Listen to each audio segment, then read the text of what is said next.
Au nom du Père, du Fils et du Saint-Esprit. Amen. La paix de Jésus soit dans votre maison, sa paix et sa joie. Alléluia. Eh bien, nous poursuivons, comme chaque matin, la lecture du Saint-Évangile. Là, il s'agit de Saint Luc, l'évangile qui est lu dans la messe d'aujourd'hui. Donc, Saint Luc, chapitre 11, versets 29 à 37. Ô Jésus, que ta parole rentre dans mon esprit, que ma bouche proclame ta parole et que mon cœur l'accueille. Comme la foule devenait plus nombreuse, Jésus se mit à dire : Cette génération est une génération mauvaise. Elle peut chercher un signe, on ne lui en donnera pas d'autre que le signe de Jonas. Tout comme Jonas a été un signe pour les habitants de Ninive, le Fils de l'homme aussi le sera pour cette génération. La reine du Sud ressuscitera pour le jugement avec les personnes de cette génération et elle les accusera, car elle-même est venue du bout du monde pour entendre la sagesse de Salomon. Et ici, il y a plus que Salomon. Les hommes de Ninive ressusciteront pour le jugement, tout comme cette génération, et ils l'accuseront, car eux se sont convertis à la prédiction de Jonas. Et ici, il y a mieux que Jonas. Amen. Merci Jésus pour ta parole. Alléluia. Donc, il y a plus que Jonas. Jésus le répète 2 fois. Il parle de lui-même. Mais toujours, comme on est là dans le début de la vie publique, là, dans cet évangile, dans cette séquence-là, Jésus y va mollo, doucement. Ici, il y a plus que Jonas. Et ici, il y a mieux que Jonas.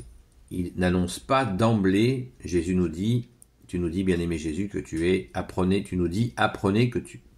que je suis doux et humble de cœur, nous dit Jésus. Eh bien, c'est exactement ça. Jésus leur dit pas d'emblée, je suis le Fils de Dieu, repentez-vous. Non. Il leur dit ce qu'ils ont à entendre. C'est-à-dire, qu'est-ce que veut dire Jésus par cette génération mauvaise ? Eh bien, Jésus annonce à cette génération qu'elle est mauvaise parce que il sait qu'elle s'est enlisée dans des préceptes religieux déjà rajoutés, qu'elle s'est enracinée dans une certaine violence, puisque Jésus sait très bien ce qu'ils vont faire de lui. Donc Jésus dénonce tout cela pour essayer de les secouer et les ramener à la conversion intérieure, parce qu'ils en étaient à inventer des lois au kilomètre et à se chercher une purification extérieure alors que le cœur n'était pas converti.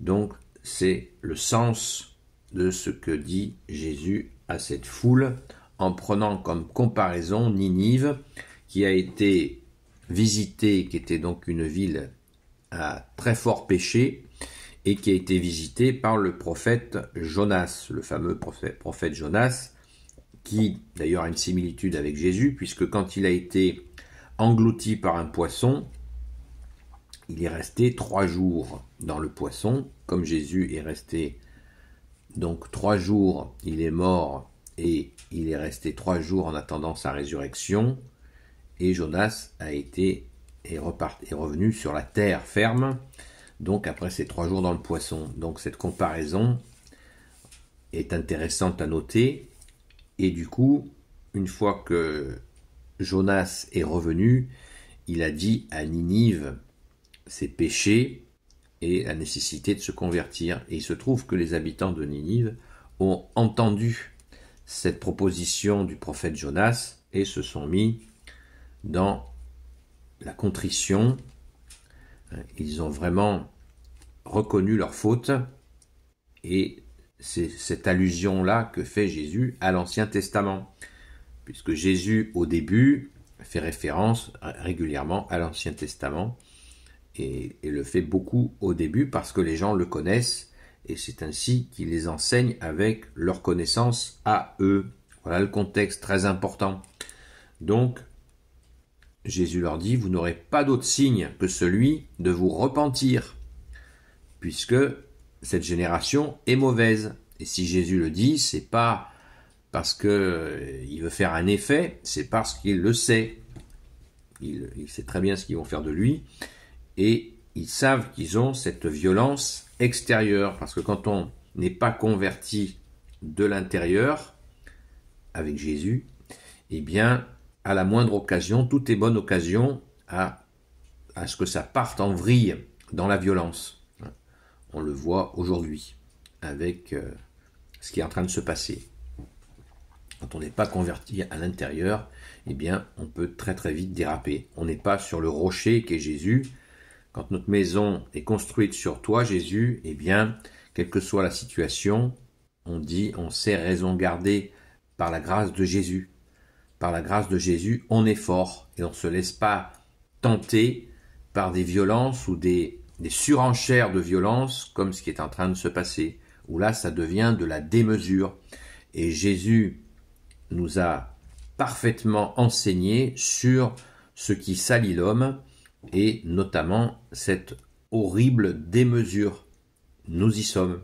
Nous sommes actuellement et nous sommes très confortablement ici et ailleurs, de pauvres innocents subissent la démesure de certains. Voilà. Jusqu'à quand? Eh bien, prions. Prions pour les innocents pour que la démesure cesse. Au secours Jésus. Donc, Jésus fait référence aussi à cette reine du Sud, la reine de Saba, qui est venue écouter la sagesse de Salomon. C'est vraiment très intéressant. Elle qui a fait la démarche, elle est venue de l'autre bout du monde, dit Jésus, pour écouter la sagesse de Salomon. Est-ce que cette génération mauvaise dont parle Jésus va écouter l'amour que Jésus vient amener? Eh bien, on sait que non. Et n'oublions pas que Jésus, un peu plus tard, va leur prophétiser la destruction du temple. 40 ans après le départ de Jésus, le temple a été détruit. Il y a eu une révolte juive. Les Romains ont détruit le temple. Donc Jésus avait annoncé la couleur. Si vous ne vous repentez pas, ça va aller très mal pour vous. Ils ne l'ont pas écouté. Beaucoup de Juifs ont reconnu Jésus, mais beaucoup ne l'ont pas reconnu. Et ça a été un déchaînement de violence et ils ont perdu le temple, détruit par les Romains. Voilà. Donc, méditons tout cela et aussi, chacun de nous, nous pouvons nous repentir sans chercher chez les voisins les fautes supérieures aux nôtres. Il s'agit de notre conversion à nous, à nous-mêmes. Merci Jésus de nous y aider. Alléluia. Béni soit le Père, le Fils et le Saint-Esprit. Amen. Ô Jésus, toi qui peux tout et qui portes tout, toi le Sauveur, toi l'Emmanuel, je te confie toutes celles et ceux qui regarderont cette vidéo ainsi que leurs proches selon ta sainte volonté, ô Jésus. Sainte Marie, Reine des cieux, toi l'Immaculée Conception, toi qui écrases le serpent, toi qui as la lune sous tes pas, toi notre Mère, Notre-Dame, Grand Saint Joseph, toi le juste et le saint, toi le sage, toi la terreur des démons, toi le saint gardien de la Sainte Église catholique apostolique, Sainte Marie-Madeleine, notre chère Sainte Patronne, et vous, tous les saints et saintes amis de Jésus, Saint Michel Archange qui est comme Dieu, Saint Gabriel Archange, Saint Raphaël Archange, et vous, tous les anges qui servaient Jésus, eh bien, priez pour nous et intercédez pour nous. Saint Michel Archange, protège-nous, bien sûr, selon la volonté de Jésus. Alléluia.